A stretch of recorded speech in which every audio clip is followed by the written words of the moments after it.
long time ago there lived a king who was famed for his wisdom through all the land. Nothing was hidden from him, and it seemed as if news of the most recent secret things was brought to him through the air. But he had a strange custom. Every day after dinner, when the table was cleared and no one was present, a trusty servant had to bring him one more dish. It was covered, and even the servant did not know what was in it. Neither did anyone know, for the king never took off the cover to eat it until he was quite alone. This had gone on for a long time, when one day the servant who took away the dish was overcome with such curiosity that he could not help carrying the dish into his room. When he had carefully locked the door, he lifted up the cover and saw a white snake lying on the dish. But when he saw it, he could not deny himself the pleasure of tasting it, so he cut off a little bit and put it in his mouth. No sooner had he touched it, his tongue, than he heard a strange whispering of little voices outside his window. He went and listened, and then noticed that it was the sparrows who were chattering together and telling one another all kinds of things which they had seen in the fields and woods. Eating the snake had given him power to understand the language of animals. Now, it so happened that on this very day the queen lost her most beautiful ring, and suspicion of having stolen it fell upon this trusty servant, who was allowed to go everywhere. The king ordered the man to be brought before him, and threatened with angry words that unless he could, before the morrow, point out the thief, he himself should be looked upon as guilty and should be executed. In vain he declared his innocence. He was dismissed with no better answer. In his trouble and fear, he went down into the courtyard and thought how to help himself out of trouble. Now some ducks were sitting together quietly by a brook and taking their rest. And whilst they were making their feathers smooth with their bills, they were having a confidential conversation. The servant stood by and listened. They were telling one another all of the places where they had been waddling about all the morning, and what good food that they had found. And one said, in a pitiful tone, "Something lies heavy on my stomach. As I was eating in haste, I swallowed a ring which lay under the queen's window." The servant at once seized her by the neck, carried her to the kitchen, and said to the cook, "Here is a fine duck. Pray, kill her." "Yes," said the cook, and weighed her in his hands.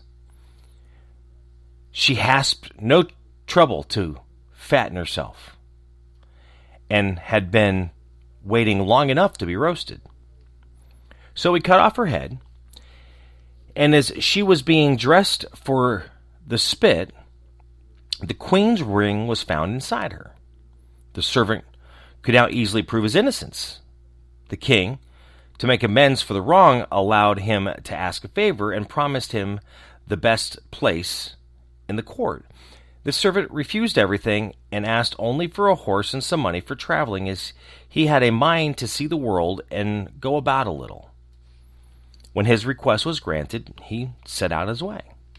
One day he came to a pond where he saw 3 fishes caught in the reeds and gasping for water. Now, though it is said that fishes are dumb, he heard them lamenting that they must perish so miserably. And he had a kind heart. He got off his horse and put the 3 prisoners back in the water. They quivered with delight, put out their heads, and cried to him, "We will remember you and repay you for saving us." He rode on, and after a while it seemed to him he heard a voice in the sand at his feet. He listened and heard an ant king complain, "Why cannot folk with their clumsy beasts keep off our bodies. That stupid horse with his heavy hooves has been treading down my people without mercy." So he turned on to a side path, and the Ant King cried out to him, "We will remember you. One good turn deserves another." The path led him into a wood, and there he saw two old ravens standing by their nest, and throwing out their youngest ones. "Out with you, you idle, good-for-nothing creatures," cried they. "We cannot find food for you any longer. You are big enough and can provide for yourselves." But the poor young ravens lay upon the ground, flapping their wings and crying, "Oh, what helpless chicks we are! We must shift for ourselves, and yet we cannot fly. What can we do but lie here and starve?" So the good young fellow alighted and killed his horse with his sword, and gave it to them for food. Then they came hopping up to it, satisfied for hunger, and cried, "We will remember you. One good turn deserves another." And now he had to use his own legs, and we had walked a long way. He came to a large city. There was a great noise and crowd in the street, and a man rode up on horseback, crying aloud, "The king's daughter wants a husband, but whoever sues for her hand must perform a hard task. If he does not succeed, he will forfeit his life." Many had already made the attempt, but in vain. Nevertheless, when the youth saw the king's daughter, he was so overcome by her great beauty that he forgot all danger, went before the king, and declared himself a suitor. So he was led out to the sea, and a gold ring was cast into it. Then the king ordered him to fetch this ring upon the bottom of the sea, and added, "If you come up without it, you will be thrown in again and again until you perish amid the waves." All the people grieved for the handsome youth. Then they went away, leaving him alone by the sea. There lay the golden ring in a shell. He stood on the shore and considered what he should do, when suddenly he saw the three fishes come swimming toward him. They were the very fishes whose lives he had saved. Then the one in the middle held a mussel in its mouth, which it laid on the shore at the youth's feet. When he had taken it up and opened it, there lay the golden ring in the shell. Full of joy, he took it to the king and expected that he would grant him the promised reward. But when the proud princess perceived that he was not equal in birth, she scorned him and required him first to perform another task. She went down into the garden and strew with her own hands 10 sackfuls of millet seed on the grass. Then she said, "Tomorrow morning before the sunrise, these must be picked up and not a single grain be wanting." The youth sat down in the garden and considered how he might perform this task. But he could think of nothing, and there he sat sorrowfully awaiting for the break of day, when he should be led to death. But as soon as the first rays of the sun shone into the garden, he saw all the 10 sacks standing side by side, quite full, and not a single grain was missing. The Ant King had come in the night with thousands and thousands of ants, and the grateful creatures had, by great industry, picked up all the millet seeds and gathered them into the sacks. Presently, the king's daughter herself came down to the garden and was amazed to see that the young man had done the task she had given him.